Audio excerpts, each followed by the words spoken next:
Panginoon, pagpapahayag Panginoon sa ating buhay, Panginoon, ang iyong mensahe Panginoon sa mga Panginoon. Tunay nga po Panginoon, salamat Panginoon sa iyong patuloy na kabutihan na pinagkakaroon Panginoon sa amin, Lord. Sa amin, Lord God. Kaputin niyo Panginoon ang tulungan, Panginoon, Lord God. Ako lang po Panginoon sa iyong mga labi, Panginoon, pero kayo Panginoon na aking naging karoon ng Panginoon sa balang ito, Lord God. Kaya Panginoon, sa inyong binibigay lahat ng papuri, Panginoon, pagkakak Jesus. Amen. Bukas po kayo sa akin sa ano? Sa John 15.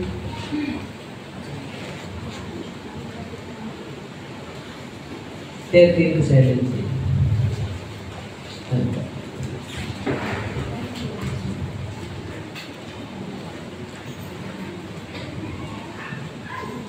13 to 16 na po pala.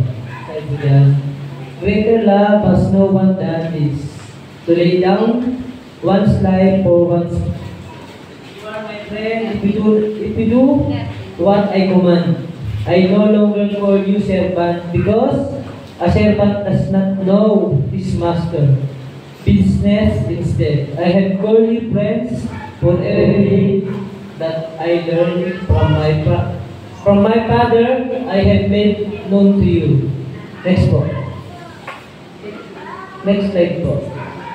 Yeah. You did not choose me, but I chose you and appointed you, so that you might go and bear fruit that will last, and so that whatever you ask my name, the Father will give you.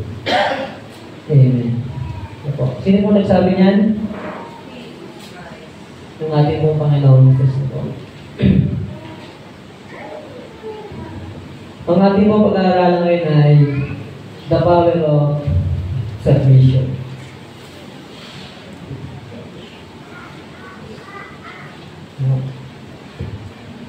Hindi po yung submit na pagpapasa. Dala po yung submission. Yung submission, kung kailangan mo magpasa, kailangan mo mag-submit. Papasa. Yung pong submission na dyan natin ay pagpapa. Amen. Pagpapasako. Amen. Sabi po, basahin po natin yung isang quote para next slide. Yan po. Sabi po dyan, everything God created for it to function properly, to grow and prosper, it must submit to something. Yan po ay sinabi ni Dr. Miles Monroe. Si Dr. Miles Monroe po ay isa ring tagapagpahayag. At siya po ay namatay sa pakikipaglaban. Para po pakikipaglaban ni Doktor. Siya po kasi ay namatay sa gitna ng siya po ay nagmi-mission at pakikipaglaban para po sa salita ng ating Panginoon. Pinapahayag niya yung salita ng ating Panginoon. Tapos sabi nga po, siya po ay talagang great na sabi nga po ay warrior ng ating Panginoon. Sabi po, alam po yung sabi po sa isang ang great valor daw po. O sabi nga po, pag doon great valor, sabi po, yung may mga monumento po yan no? Nakita po yung mga bayani na may mga monumento. No? Pag daw po ang monumento niya, sabi nga po, yung kabayo niyan, nakataas ang isang paa, yan daw po ay namatay. Ay sabi po yan po ay paglaban, nasugatan, at nadala po sa ospital, pero namatay din. Pag po yung kabayo niya nakataas ang isang paa, sabi po yung isang paa lang. Isipin po, nadala po lang po yung sa ospital bago namatay. No? Pag daw po ang isang warrior, sabi nga po ang monumento niya, ang kabayo niya ay nakataas ang dalawang paa. Yan po ay namatay sa gitna ng laban. Si ano po, Gregorio del Pilar, kasi po yung monumento ni Gregorio del Pilar. Dalawang paa po yung nakataas ng kabayo. Ibig sabihin po, si Gregorio del Pilar ay namatay sa gitna ng laban. Paano po pag-apat na paa ang nakaangat? Ibig sabihin po nun, yun po ay carousel. Ano po yung carousel? Yung sa mga peryaan, sa carnival, yung carousel. Ibig sabihin po kasi ng mga great valor daw po yun. Pag po apat ang paa, hindi po yung warrior. Carousel po yun. Masaya po dyan, everything God created for it to function properly, to grow, and it must submit to something. Masaya po dyan, lahat ng nilikha ng Diyos ay kailangan matutong mag-submit o magpasakot. Nilikha po tayo ng ating Panginoon. Tayo po ba nilikha ng ating Panginoon? O naniniwala po kayo sa theory na kayo ay nanggaling sa unggoy?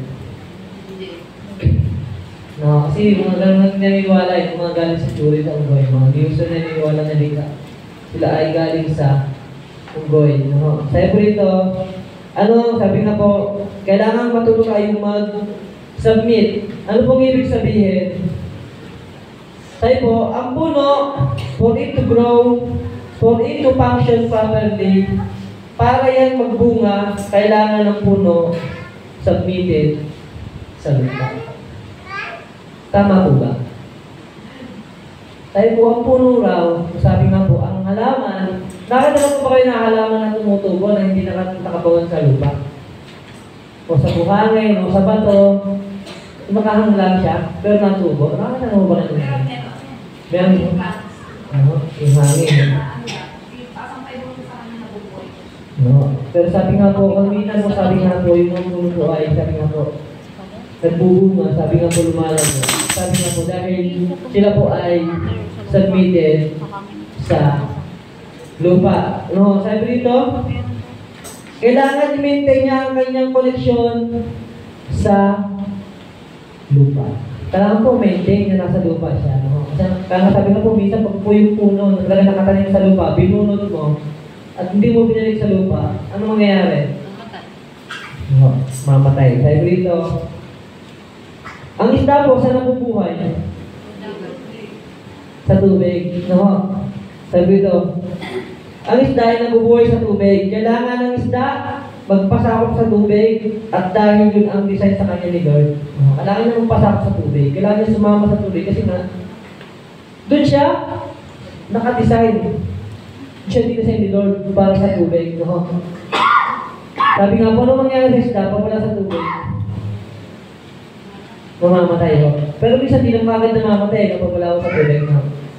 Yung mga namamalengke ho, no? Natin yung mga isda sa palengke. Yung mga wala ako sa tubig, pero buhay pa. Ano yung tsura ng isda na wala sa tubig na buhay pa? Yung isay, no? Nahihirapan. No? Ganun din ho tayo. Kung tayo po ay nakadesign sa ating Panginoong Jesus, at tayo po ay wala sa design na yon, nahihirapan po tayo. Kaya we need to submit kung sino po yung nakakasakot sa atin. Tama po ba? Amen. Sabi po dito,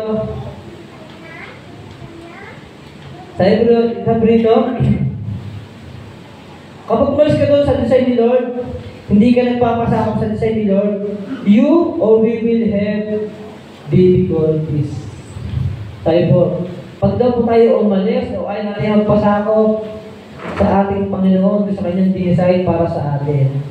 Sabi nga po, magkakaroon po tayo ng paghihirap. So, merong consequences. Kasi, hindi yun napansin para sa atin eh, no? Mahirap. Merong paghihirap, no?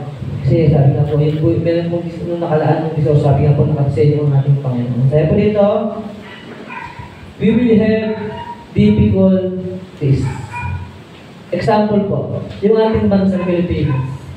Ilang bansa po sumako sa atin? History eh, no? Tatlo ka, no? Diba? Tatlo. Spain, Amerika, at Japan. No? Espanya, no? Sabi nga po, nung panahon, sabi nga po, nasako po tayo, sabi nga po, ng tatlong bansa yun. Sabi, una sa Espanyol, no? Yung Spain, no? Meron silang mga naiwan na. Kasi sabi nga po tayo po nasako, yung sabihin, tayo po ay kailangan magsabit sa kanilang pamahalaan sa kanilang gobyerno. Kasi nasako nila tayo eh. Under tayo ng kanilang gobyerno. No? Kaya sabi nga po, yung kanilang Sabi nga po, kaya sabi nga, kapag ikaw ay nasakop, sabi nga po ng ibang masasapa nga po, their language, culture, their way of life, ay makaka-influensya sa atin. Kaya sabi nga hanggang ngayon, influensya pa rin tayo ng mga Espanyol, no? May tayong mga salita na ginagamit na, kala natin Tagalog, pero yun po ay Espanyol.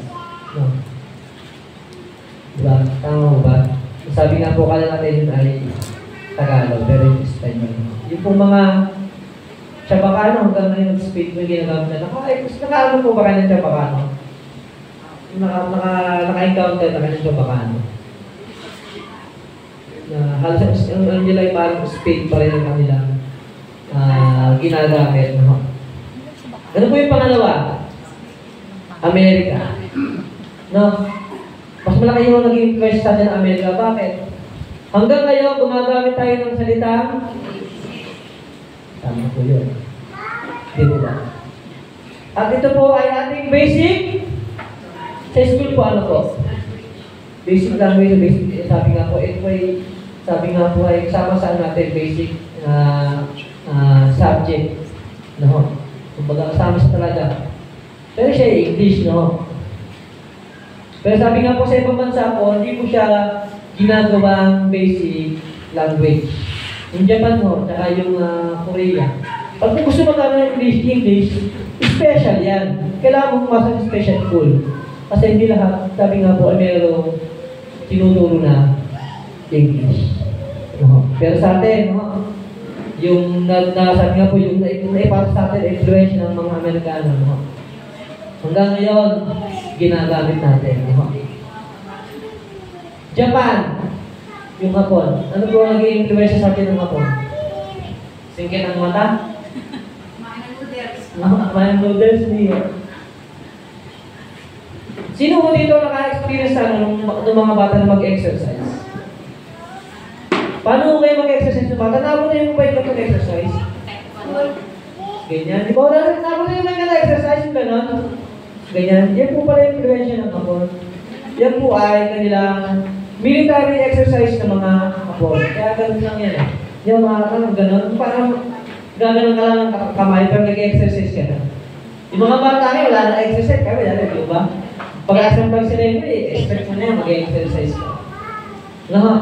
Yun po yung mga influence sa atin ng mga nakasakot sa atin na bansa. At dahil nga, sabi nga tayo na nasakot, nakapture, sabi nga po, yung kanilang language, culture, sabi nga po yung kanilang pamumuhay, ay naka-influence po sa atin. No?